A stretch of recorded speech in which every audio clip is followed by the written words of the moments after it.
What's up, everybody? Hope everyone's doing well today. Abe, thank you for hanging out in the chat with me prior to the stream going live. Great to have you here. Hopefully, there's some more people that join us. So the goal is to get back into live streaming. I thought there's few topics better than just talking about Powerstroke upgrades and mods. There's a ton of them out there. 7.3 stuff, 6-liter stuff. Obviously, the 6-liter stuff I know quite well. 6.7 stuff. There's 6.4 things out there. But anyway, there's a lot of different stuff. So that was a great topic to kind of get started with. Also, guys, this is my first time live streaming in a long time. So bear with me. Let me know how the audio is. The lighting, obviously, there's some Christmas decorations behind me, but let me know how everything is sounding and looking. Let me know if you guys have any issues with it as we get going. And as always, guys, taking questions down in the live chat. I get in there as well. So please don't be shy. Get in. That's what makes these fun, is when you guys interact with myself and everyone in the chat. So let's get into some mods. Some of the stuff that I really like doing. Some of you guys are kind of hopefully following my 6.7 Powerstroke XLT to Platinum video series I'm doing. That's kind of a fun one for me, something a little different. Outside the realm of just making power like we do mostly with our 6-liter videos, although the 6-liter's really been kind of just fixing stuff at this point. And everybody in here, guys, if you haven't, hit that like button. And if you're not, hit that subscribe button as well. Really helps the channel out a lot. Helps me kind of do stuff like this here. So some of my favorite mods for this is really geared towards people that have bought XLTs but maybe want some of those upgrades that the Lariats and maybe a higher packaged XLT have. I actually, at this point, would prefer to go with an aftermarket radio in my, especially in the 6.7. I really like that. I have a video out there. Parker coming in hot with the upgrades here. We will, so I do, those of you that are longtime followers know, I actually really have a want to do a compound kit on my 6-liter at some point. I am not there currently, but one day I do plan to do compounds. I'd like to do a rock a VGT in the Valley and like a 480 out front of it, I think would be cool. But I need to kind of get some other things squared away before we, that's a very expensive series of upgrades, but it would be really cool. My injectors, I think, are just big enough to run compounds as well. So we'll see, but that's just a funny one to start with. Anyway, so on the 6.7, going to these aftermarket radios, I have all the functionality of a factory setup with Android Auto, Apple CarPlay if you want it, and there's accessories to put the microphone in the factory location as well. Use the factory USB port. So it really looks super clean, like you can't tell unless you see just the JVC on that radio. But it has all the factory integration already there. So it's kind of a neat way of doing things, especially for you guys that may have had, like that were in my shoes, that just had a standard radio in there. It's kind of lame, in my opinion. And in 2016, that's crazy that was still an option. But what are your thoughts on OEM standpipes, dummy plugs? I heard they've been having problems with O-rings. Any other options? 06 6-liter. This is actually happening a lot. I've noticed this a ton on the forums. Standpipes and dummy plugs are failing left and right. So I have a couple different takes on this. One, I do think a lot of people are probably rushing and installing them incorrectly. They're probably not lubing up those O-rings. I believe it's Diesel Site makes a one-piece. Definitely, you're spot on. You're spot on, Abe. The backup camera is a must. So while we got the stream going, I'm talking, let's look at some 6-liter standpipes. The biggest thing, standpipe and dummy plug replacement, the biggest thing people need to be doing is you need to be installing them correctly. I think that's the biggest area people mess up. Do not rush around. Don't be jamming the oil rail in on top of them. Do not cheap out. I'm still a big believer in a lot of the OEM stuff. However, if I had the standpipe and dummy plug setup of the later years, which I am a fan of the later year oil system overall, it just makes a much smoother running truck. but I would get one of the one piece. I feel like the standpipes are what I'm seeing people have failures with more than the dummy plugs right now. But I would be looking at one of the one piece standpipes. I think Diesel Site makes one. I think there's a few other companies doing like this welded standpipe now. The Diesel Shop. I would not be. This is not something you should be buying off Amazon either. Do not buy your standpipes and dummy plugs off Amazon right now. Even if they say OEM, there's a good chance they're not. I have heard a lot of the OEM stuff for the 6 liter has kind of gone downhill in quality. That's to be expected. It's getting to be an older truck. I don't know who was sourcing things. You know, there's obviously some other factors at play right now in the country, but I would definitely be looking at one of these kits that's modifying the standpipes to a one piece. That's really what I would go with, and then take your time actually putting them in. Do not cram things in. The truck is meant to kind of fall back together. It really shouldn't take a bunch of hitting and stuff like that. You know, a little like pop with your hand is fine, but I've read about guys like having to really hit these in. The other concern I have is, are they using the correct, like a lot of people are replacing the nipples on the oil rail.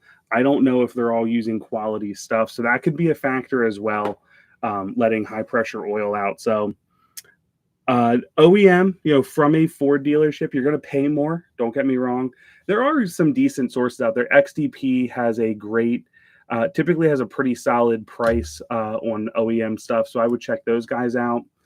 I wish I could. Does anybody know who's making the one piece standpipe for the 6.0? I'm going to see if I can't find it.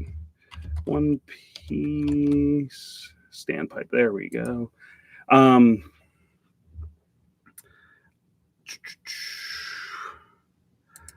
Warren Diesel has high flow standpipes.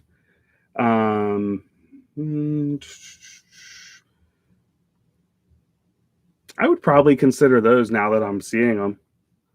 I'd probably consider the Warren Diesel. They're normally decent in that area about things to consider. But I did want to see, does Blessed have it? Diesel Site standpipes dummy plug package.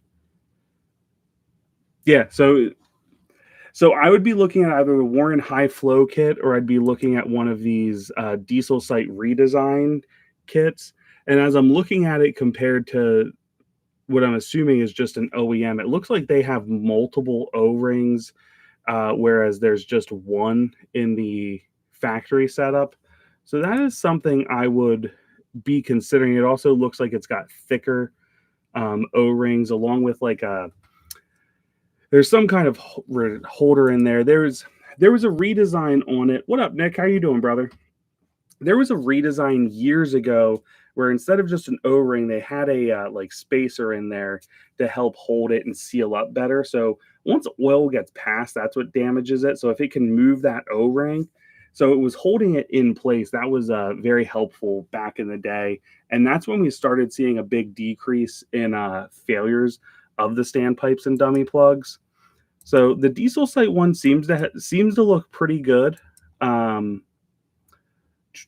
See if I can't find any other options here while I'm looking, but that does seem to be a pretty good one. I don't want to spend too crazy amount of time trying to find upgraded standpipes here, but if I can, that's the Diesel Site one. One more page here, then we'll call it quits on this. I would probably opt out of getting the XDP branded kit. But yeah, so that's kind of my take on the standpipes and dummy plugs. I think a lot of it has to do with taking your time installing it, lubing up your O-rings. Anytime there's an O-ring, you need to put lube on it before it goes wherever the heck it's going to go. I think that's an area people forget. And they say, oh, well, there's oil down there. That's enough. For the 2 seconds it takes, I think it's just a dumb risk on a part that's kind of, we know there's a little bit of an issue. So yeah, Adventure, did that help answer your question? If you're still hanging out, I feel like I got a little long-winded on that, but hopefully that does kind of help answer your question there a little bit. The one piece I think is the only other option that I didn't find an actual price or part of, but I do know it is an option out there. So, Abe, I must agree. I love my JVC head unit. It's been great. I love the Android Auto, Apple CarPlay. I haven't used, but I love the Android Auto part of it. To many new diesel owners starting with 6.0 and don't. I will say that there is a lot of people that go, I need a diesel for something. And a lot of those people that I've talked to over the years really did need a diesel. It wasn't people like me, like a young me, just kind of bought one because I thought they were cool and maybe one day I wanted to tow a camper. That's literally how I ended up buying a truck. But a lot of people that I've talked to need a diesel for one reason or the next. And there's so many options out there. There's so much bad information out there. For some reason, Cummins, I think, gets like an undeserved good reputation over other people or over other brands. Like I think the Duramax overall is a better truck than a Cummins. I think the Powerstroke lineup, especially 6 liters and 6.7s, is a vastly better truck than the Cummins overall. The Cummins engine is not bad. It blows head gaskets in the later years a lot more than people like to talk about. But all in all, the engine's fine. I'd really take issue with how Dodge has handled the transmission debacle with those guys, but we're not here for them. But doing research and finding people with good information, here's what's really hard. If you don't realize, like, I'll watch other 6-liter channels or other Powerstroke channels just to kind of see some of what they're talking about. A lot of those guys that are kind of liked are giving relatively bad advice too. So that's kind of tough because where do you really go to get good advice? And that's kind of becomes the issue of, if you don't know somebody that has proven that they actually know what they're talking about. Popularity is rarely a good metric of someone actually knowing what they're talking about, which is a shame because there's a lot of really popular channels that say a lot of silly things. I don't think they do it deliberately. I think they don't know better themselves and they think they're giving good information. I think back in the day, like forums like powerstroke.org, when that was really like the main area that you were getting information from. Because, dude, if you said dumb stuff on there, you got roasted. I mean, I remember when I was first learning, asking questions and people would like eat me alive. Or as I kind of knew something and I made an opinion, I remember it like upsetting 2 or 3 members and, some small arguments happening back and forth. But I do think it was easier to find good information back then because there was a lot of people, like if someone said something that didn't make any sense or was a flat out incorrect answer, there was somebody immediately on top of it to correct it. Whereas now you don't really get that. Like with the internet, like a lot of people delete negative comments. I think that's kind of silly. Even bad publicity is good publicity as far as I'm concerned. But that kind of really becomes tough. That's actually one of the things you guys have previously asked if I would consider starting like maybe a Discord server related to that, to kind of try to recreate that environment that we once had, where people would kind of help correct the wrong things that are being said as everybody kind of learns.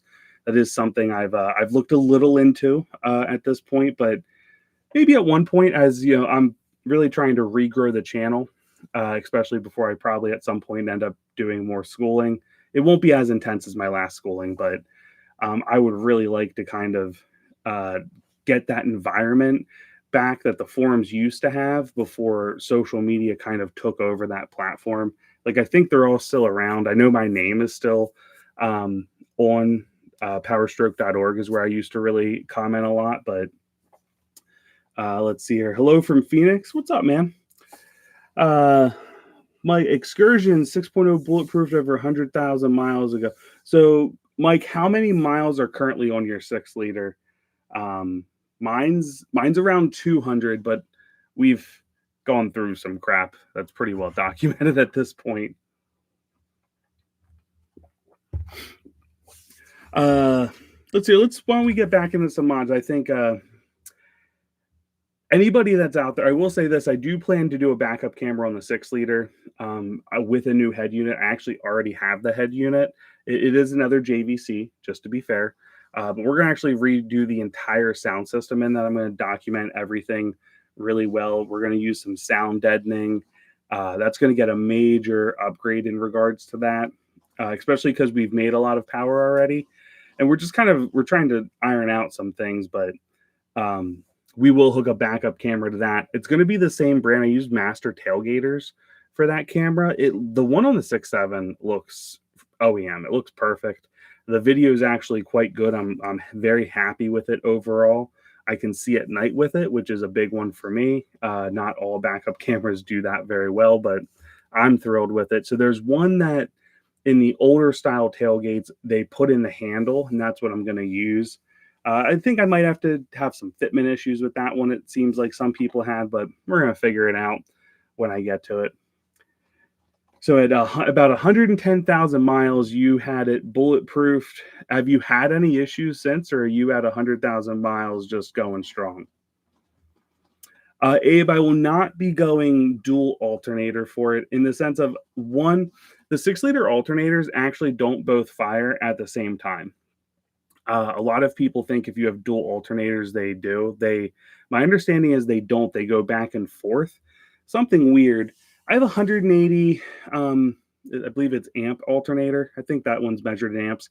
And I like that. It has done well. What we are going to do is we're going to reground the truck. I have a bunch of 1/0, 99% copper, oxygen-free copper, and I believe it's 1% tinned over top of it, which is ideal for what we're using.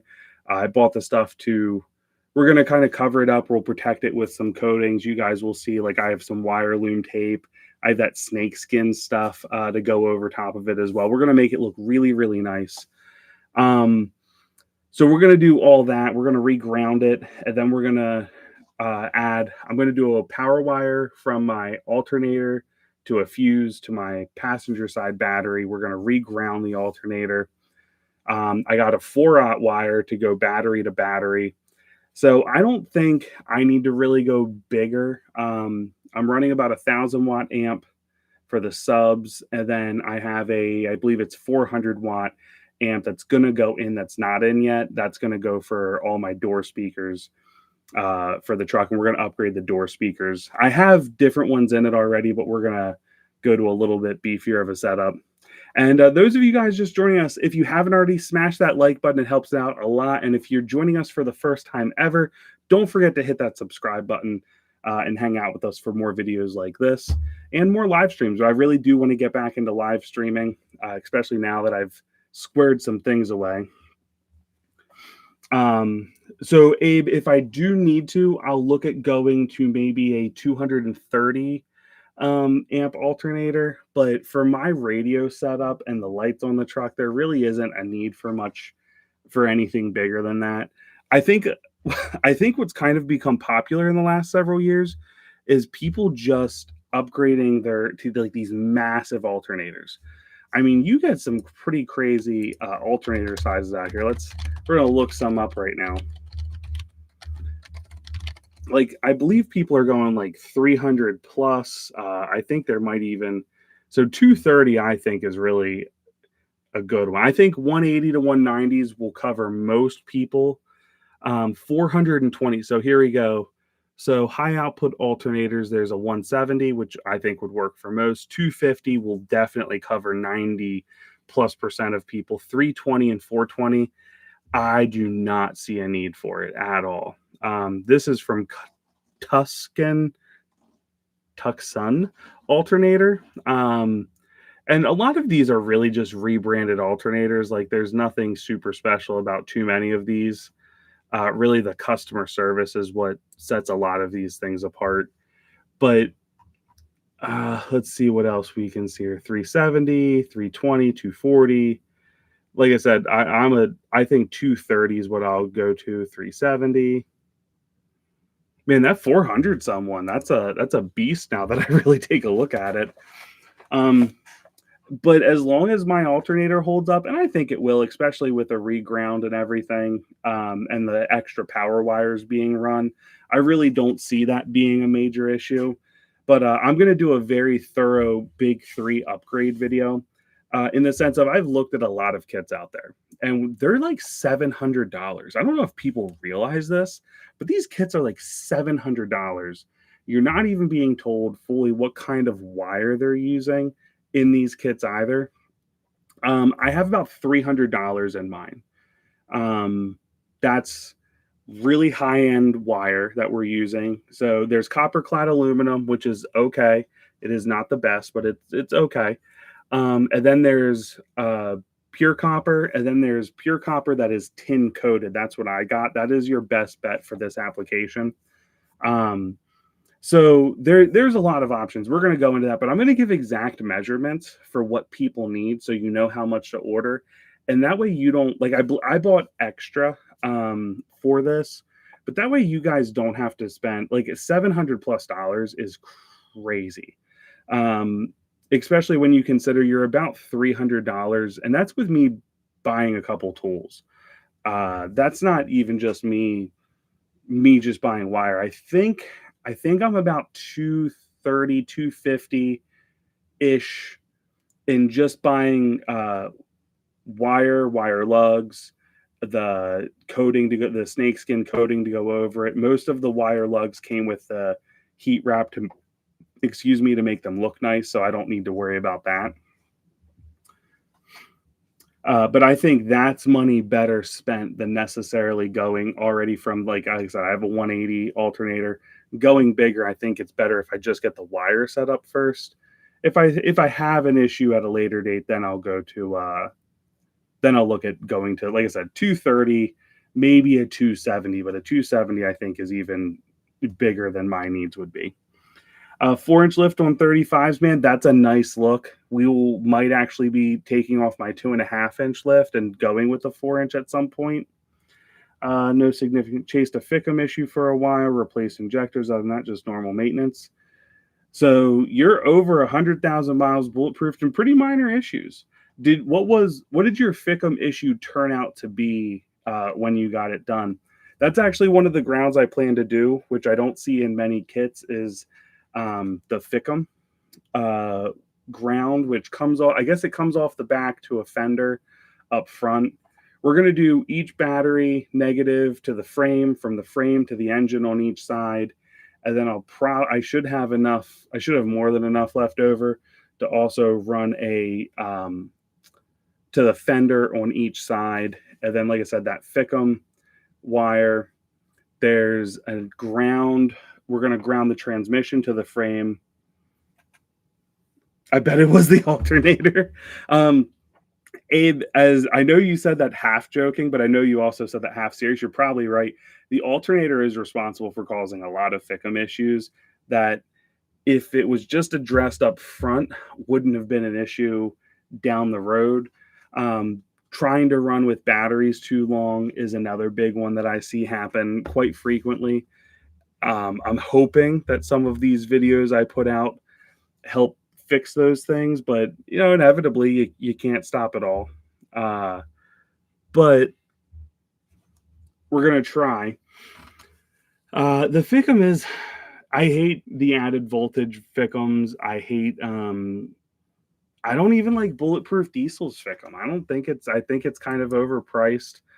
And I certainly dislike anything Sinister has done. FICM repair, I think, is probably the best overall one if you guys need one. The next one up from there, I would say, is like for people that just need to get it back on the road, turning around and getting just one of the power boards. Josh and his 6-liter has run that for a long time, no issues at all. It's been going very well. I am interested to see if Mike is still in here, what the FICM issue was. But yeah, I will say this: I do plan to mess with FICM tuning in the very near future. We're going to do videos about it. We're going to get Fresh set of tunes for the 6-liter. We're going to do some reviews from Blessed Performance. Then we're going to tune our Fickum. I do want to look at, is it McMichael's has become pretty popular with tuning. We're going to do a review of his as well. So we're going to get some tune reviews out there this winter. That's kind of, I'm going to shoot for one a month over for tune reviews over the next several months. So I really want to get Blessed Performance out there.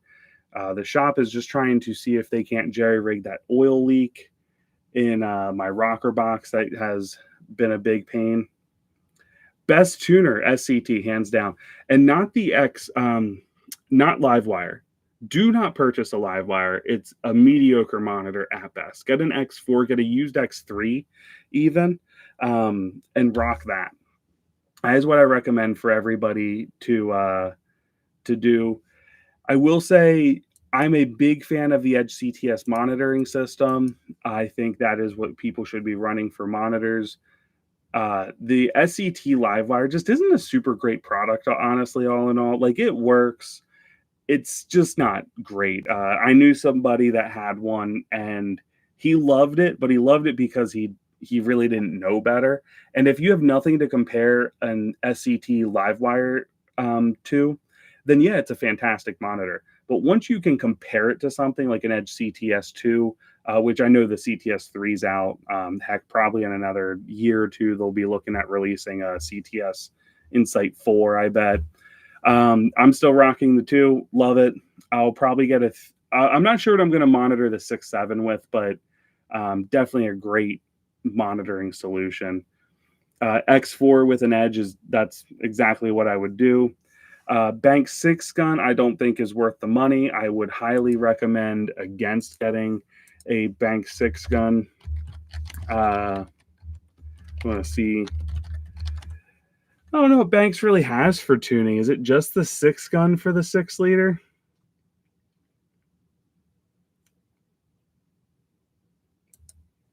Man, that's expensive. They do sell a 6 gun tuner and the iDash Data Monster, which actually does seem like a pretty cool monitoring solution. I can't knock it at all.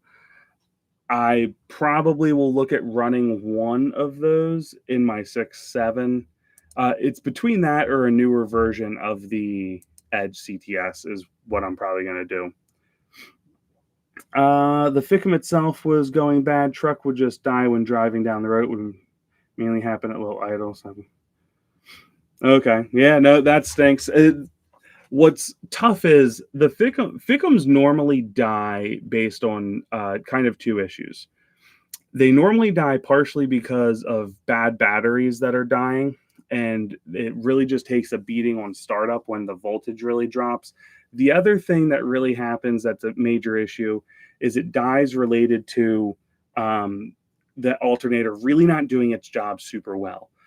That's kind of part of like the big 3 upgrade we talked a fair amount about a little bit ago, the alternator upgrade. The factory alternator in the 6-liter was just not good. It just did not put out enough. It had known to fail. I would not look at any of those cheap auto parts stores unless you're like out of state in a pinch, you need something to put in your truck and get going. Then they're fine. You know, they'll get you where you're going, but they typically don't last super long. You hear about someone here and there. Normally, they do not last terribly long, so I don't recommend them. Torque Pro is a phenomenal setup. I used Torque Pro for a long time, partially because I had a hard time justifying the cost of the CTS2, and I really didn't justify the cost of it until I started doing YouTube. Here's a fun fact. Do I think it is worth it after having one? Yes. But Torque Pro is a very powerful tool. 4Scan, you can still download a 4Scan app. That's great as well, even more in depth than most software anybody needs is. I use the 4Scan on my laptop for stuff, for a ton of things, actually. You know, turning the remote start on my 6.7, turning the ability to use fog lights on my 6.7. What else? Allowing when my high beams are on for fog lights to stay on is another thing. So 4Scan is really a great application for people to be using, and it's super cheap to get set up for it. So it's like a $35 to $60 adapter. Most people already have a laptop, and the software is done really well. You don't need a monster of a laptop to run it. I use my, gosh, I don't even know how old it is. It's a 8th gen Intel laptop with a entry level GPU on it. That's what I used to edit on before I built this monster here. I love to show it off. But that's a super powerful tool, and you can run it on really kind of any laptop. It doesn't take a monster of a laptop to run. Found out it was the issue after I had replaced batteries, alternator replaced with high output. I'll try and look up the output.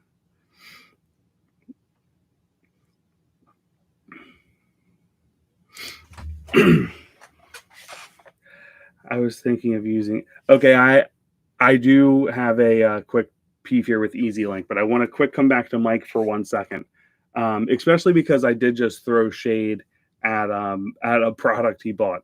I want to be clear what my dislike of Bulletproof Diesel's products are. It's not that I think they're junk. I think it's overhyped for what it is. I think it looks cool, and that billet housing does look really cool. I just have a little bit of an issue with some of like, there's people that think they do no wrong, and that's just not really the case. And in certain areas, I think they've advertised something as better when it really wasn't. Like their billet water pumps. Well, when that billet water pump fails, like everything with a bearing will eventually fail. It takes out your front cover now. I say that with a metal water pump in my truck. I just don't prefer them, but that is a good one. Here's the thing: if that power source ever fails, you just go and put another power supply in it, and it's not a big deal. EasyLink. I hate the idea of EasyLink. I hate everything about EasyLink. I know it is super popular. I know it's super popular these days. All your tuning is in the cloud. That's also very traceable information. So basically, you're giving location up. You're giving what tunes you're running. So if you are doing anything remotely shady, or say they have a change, just a flat out change in legislation, they no longer have to work hard to get you. And I know people are like, no, it's secure. In the last year and a half, I've learned a lot about computers, and let me tell you, nobody running the EasyLink cloud software is secure enough to stop anybody from getting that information. So if you are looking at tuning, stay away from EasyLink. Do not go that route. It is not worth the risk. I do not support anything about EasyLink. I will say this: I know a lot of people like the monitoring software, and from what I've seen, it's not bad. It's not so amazing that I would consider really using it, but I hear it looks decent. I like nothing about it.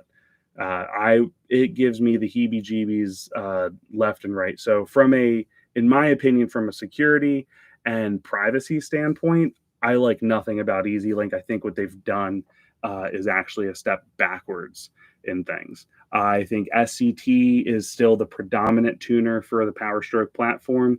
That is the only tuning brand I recommend. Who else is there? Is it HS Motors, the Canadian company? I know there's a couple people tuning with their stuff, so that's not bad. I would consider that, but SCT is still the predominant one and that's what I would really recommend for most people. I digress. Grizzly Fickum with Atlas 40. I've heard of Grizzly Fickum before. Grizzly Fickum. Let me look these guys up. Yes, I have seen their stuff. I'm not super familiar with too much of them, though, now that I take a look. Like, I have seen their stuff. I don't know too much about them. But they are definitely somebody I would consider if I needed it. Atlas 40 tune, didn't notice any improvements, but it is working. When you say you didn't notice any improvements when you went to an Atlas 40 tune, like what's your current set? Like, are you running ECM tuning as well? Didn't notice a big difference? What are you What's your whole setup prior to that?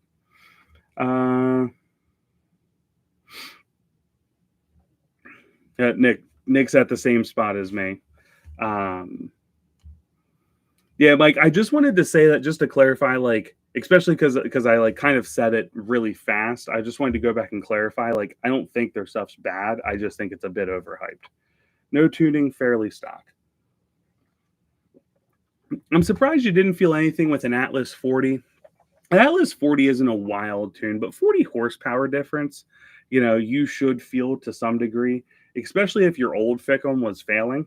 I would expect you to be able to feel at least something. Now, I will say this 40 horsepower on the 6 liter also isn't like something super wild either.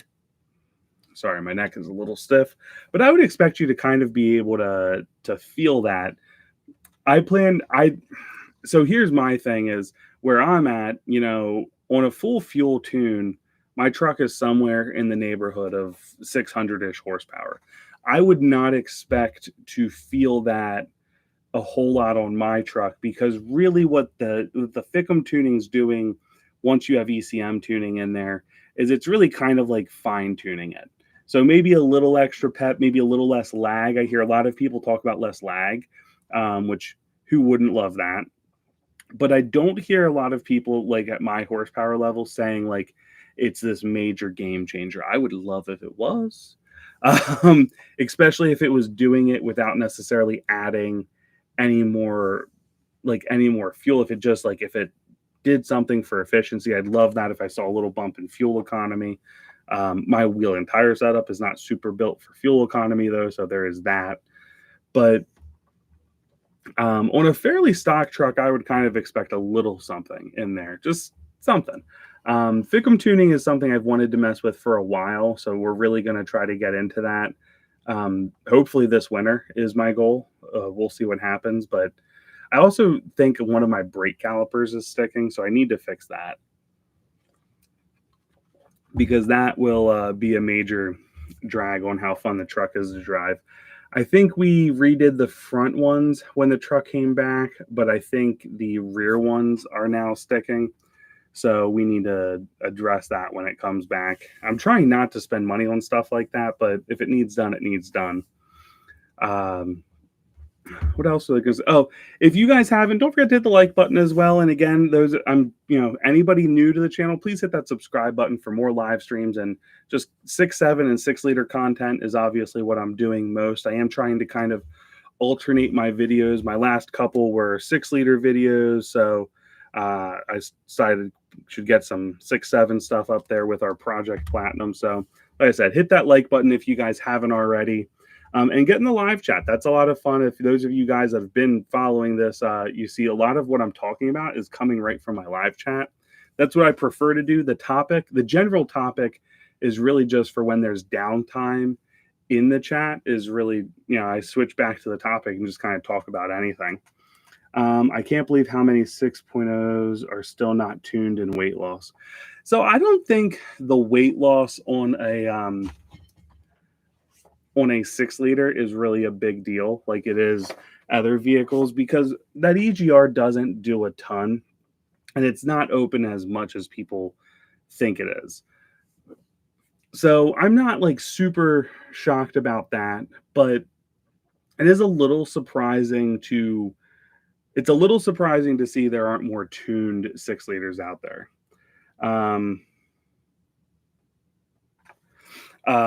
Nick, we'll get to that. That's a really good question. But I do think,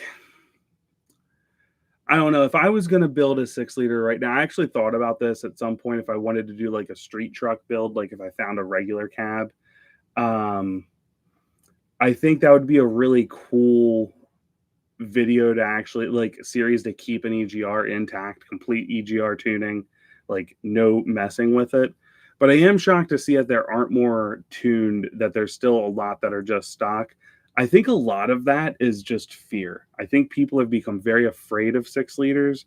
I don't think that's really warranted. There's a couple things you gotta keep on top of, but like, let's switch over to the Duramax side. There's plenty of Duramaxes blowing head gaskets too. The 6 liter blows them a little more frequent, until it's fixed correctly. But later style Cummins, all of those are blowing head gaskets. Like once they went to VGT turbos, those things blow head gaskets just as bad as 6 liters. Then they also have transmission issues.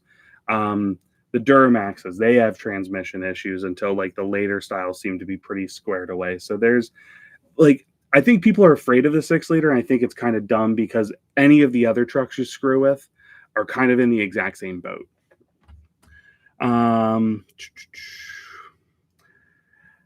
So am I planning on doing the stock versus aftermarket wheels and tires in the spring? So this is just so what you guys realize what he's asking is if I would put stock wheels and tires back on and race my truck and just see how it did. I have thought about this. I don't know if I will be doing it in the spring or not. It really depends how I feel where the truck is at and if it's a good idea to be racing it at that point. I am hoping to do a few passes next year. I am hoping to have a couple fun videos coming up, goofing around with some friends.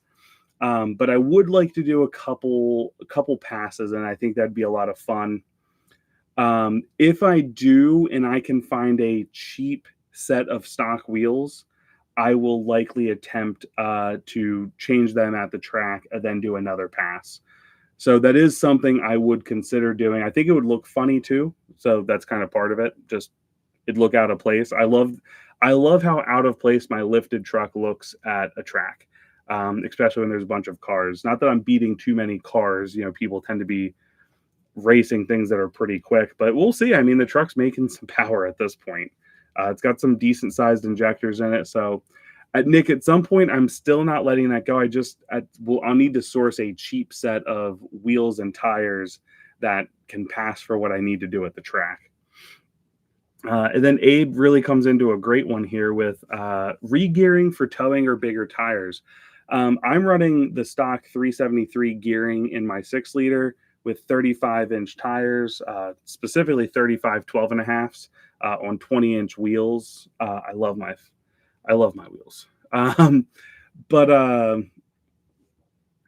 I do think you need to re-gear. If you're going to tow with those bigger tires, it is a pain in the butt to tow anything heavy because what happens is you have to really push your speed to get the back in like the efficiency of the turbo to just be able to tow down the highway and keep speed.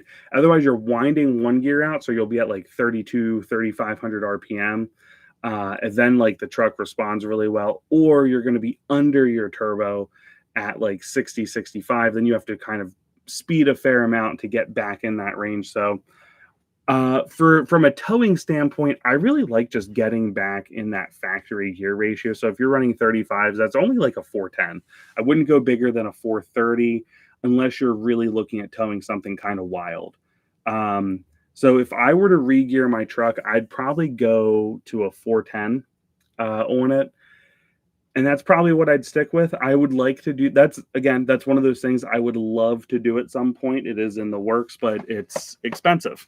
I do have a friend that can do gears. So Hammer Down Motorsports, for those of you guys that know, he's got an awesome YouTube channel. I really like that guy. He's become a very good friend of mine. If you just have a parking lot princess that really doesn't actually work as a truck, then I don't think you need to worry about the gearing as much. It can still be annoying, even just in factory form. 55 miles an hour, 35-inch tires is kind of annoying. A couple different things there, at least from my standpoint anyway. So if you're at 35s, I'd be looking at 410s. I believe 37, like a 430, puts you back closer. Don't quote me exactly on that one, but I do believe like a 430 and a 37 are pretty close to like what factory would be for a 6-liter for the final drive ratio. If you're towing, that's vital. Absolutely vital, especially because you get guys that want to tow. They put they have the lift, they have big tires, and then they're putting stage 2, or they want to put a stage 3, stage 2.5 turbo on there. You really start to make that issue a lot worse because now not only are you don't have the ideal drive ratio for the overall setup of the truck and transmission. But now you have a larger turbo that's going to completely make that worse, because now you've introduced additional lag. So you need to be higher in the RPM range to push that turbo anyway. So this issue kind of compounds itself. And that's why people towing with bigger tires, I never recommend doing more than like a stage 2 turbo, and stock injectors is perfect. You can do a stage 2 turbo. That turbo spools really well, but you really should be re-gearing. And again, a 175 stock injector is perfect for that setup. That's what I would be recommending for those guys. But a lot of that comes back to making sure you re-gear the truck and have it set up ideal. If you want to put a big turbo, big injectors, big tires, and leave the gear ratio alone, and then go tow 12,000, 13 plus thousand pounds, you're gonna create a miserable time towing, because you've lost so much efficiency in the truck.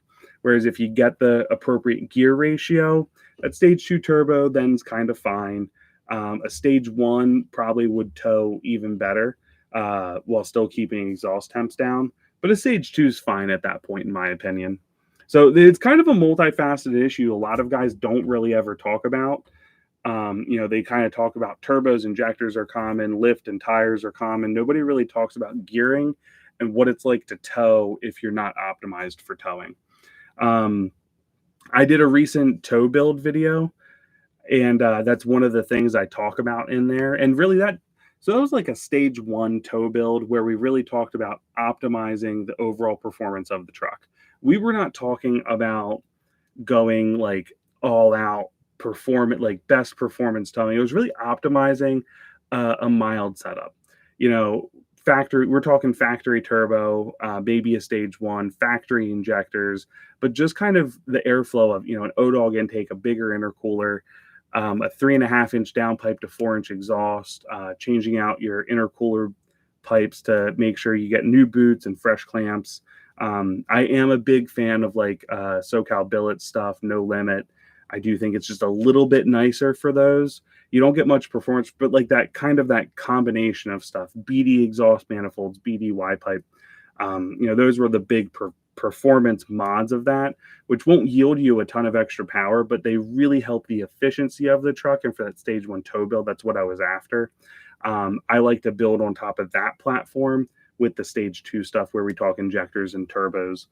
So that's kind of where that led to.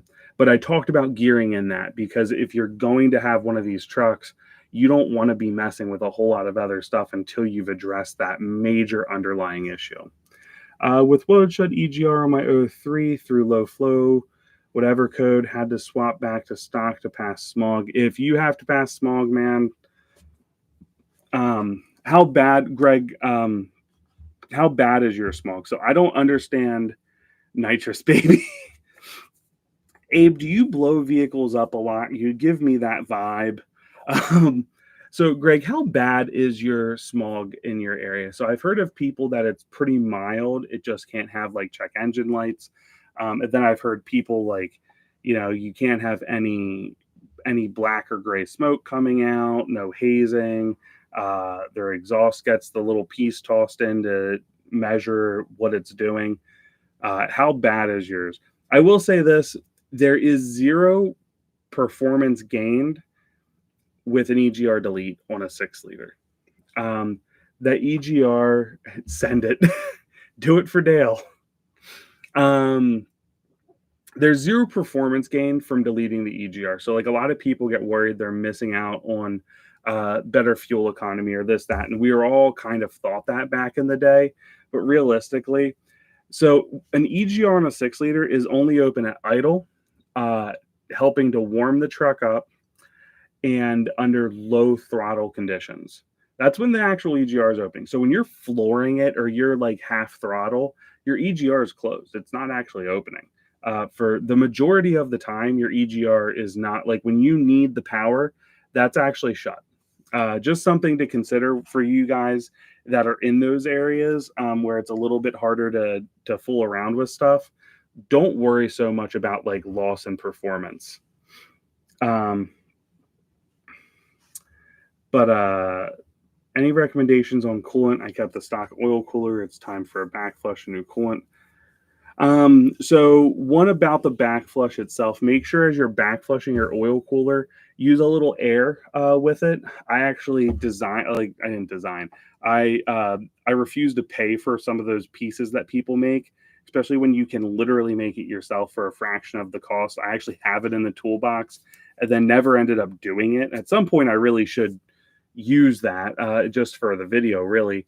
But as you're flushing it with water, you want to hit it with a little bit of air, just kind of like a burst, and really it'll push a lot more crap out.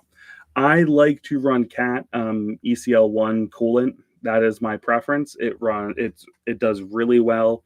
I will say this: Ford Gold is not bad. It does not last very long. So Ford Gold coolant really should be flushed like every other year, whereas ECL1 is going to last much, much longer.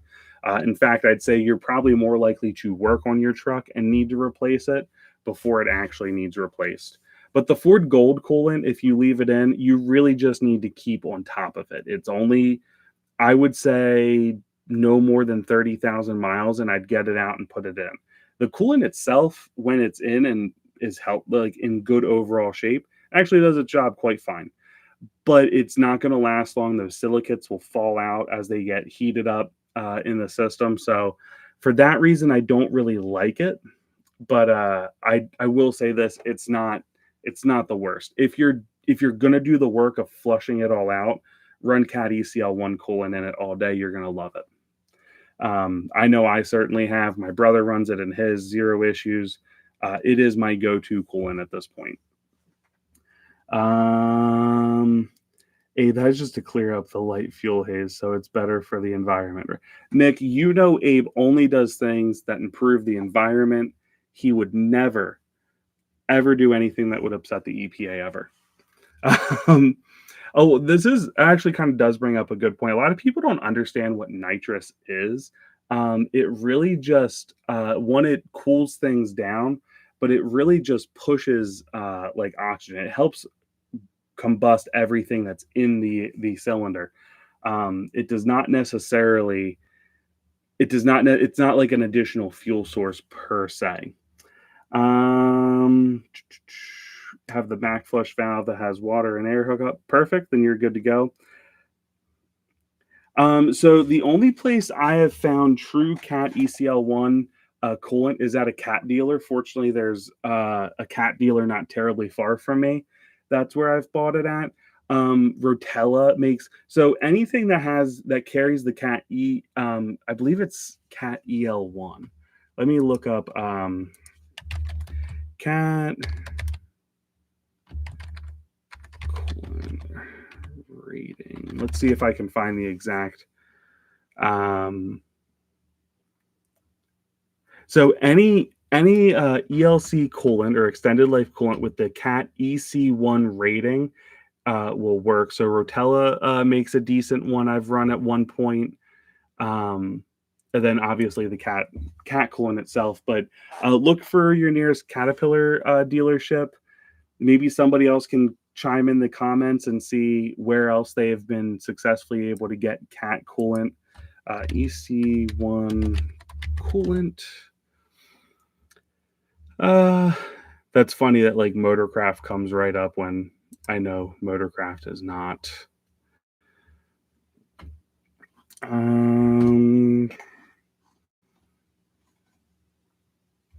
Trying to see what all nitrate free extended life.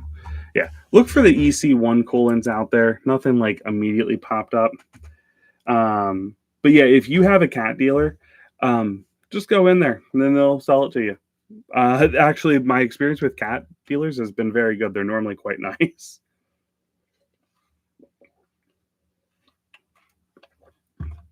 I feel like some people have gotten it.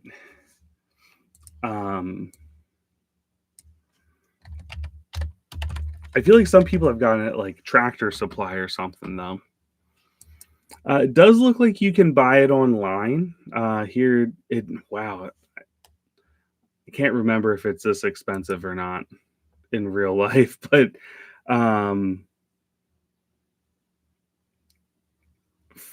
40. Please tell me this is not. So 1 gallon concentrate is $47.81 online. I would not buy that online. I will say this: if you're gonna flush, so a lot of people want to do the the chemical flush. Um, I'm a little leery of the chemical flush because it breaks a lot of stuff loose. And if you're not actually changing, um, if you're not actually going to change your oil cooler is a great coolant filter, as it turns out, and will catch everything. So I do not recommend people do that unless they're getting ready to do a full oil cooler. And even then, after you flush all that stuff out, I always recommend running the truck a little bit longer before you turn around and replace it, just to make sure there isn't too much stuff floating around in your cooling system. Um, I've heard of a lot of people running I don't know if I'm pronouncing this.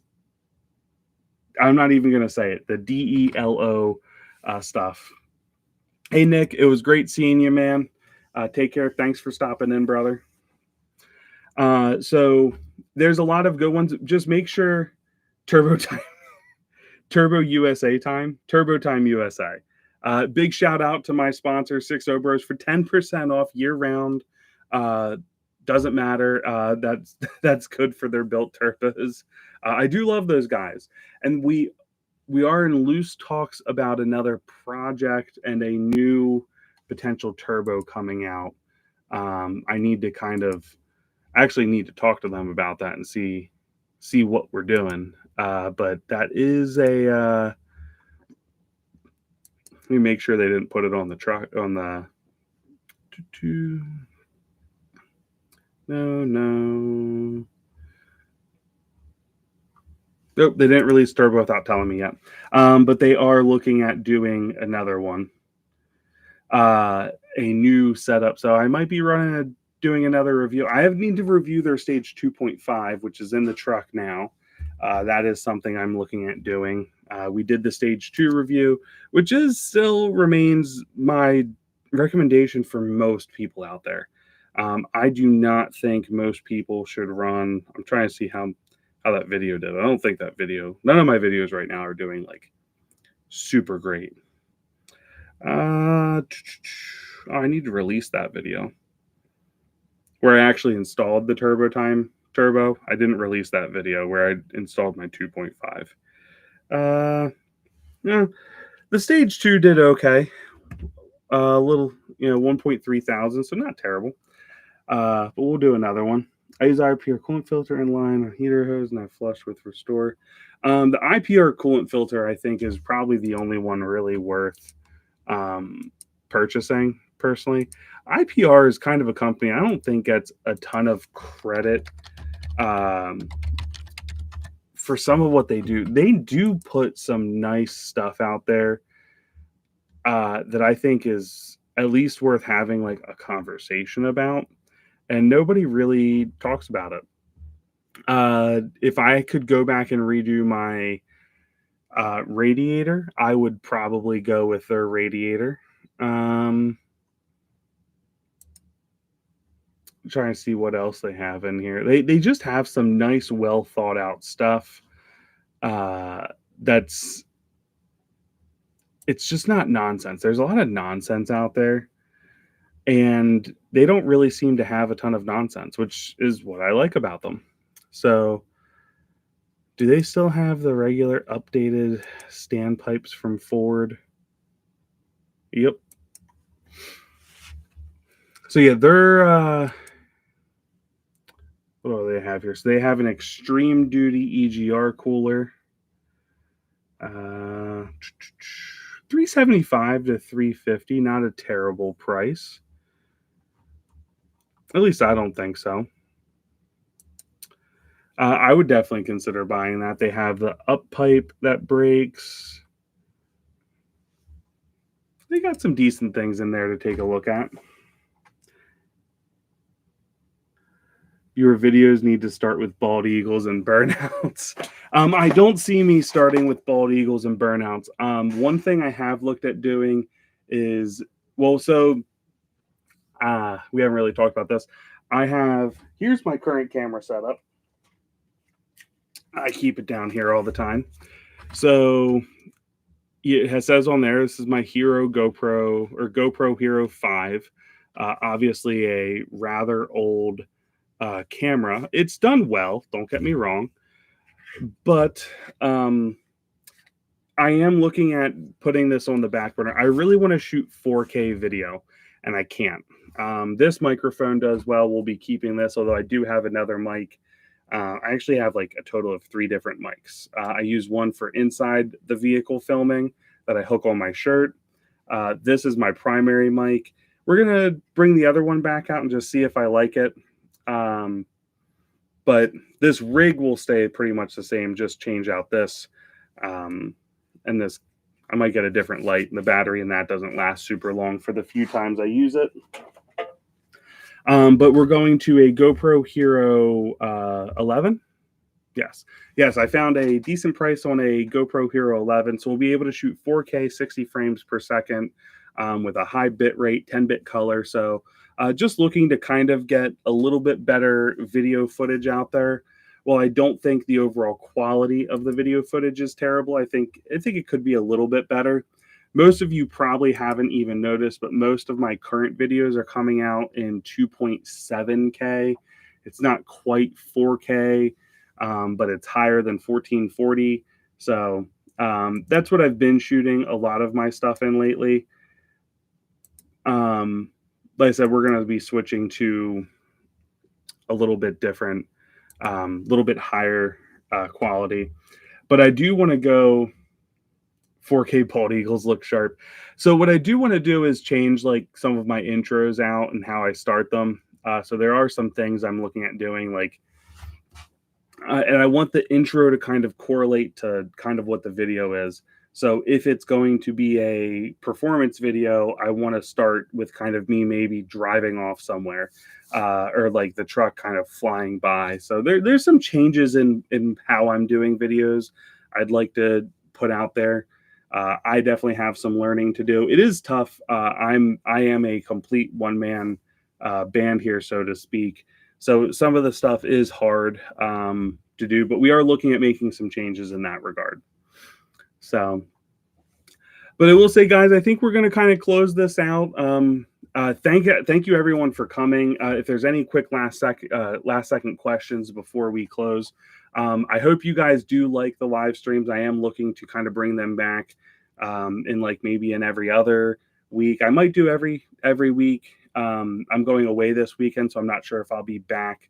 Not sure how late I'll be back, I should say, but maybe again next week we'll do one, but definitely within 2 weeks we'll do another live stream. So stay tuned, guys. Thank you all for your support. Go check out some of the recent videos posting. We have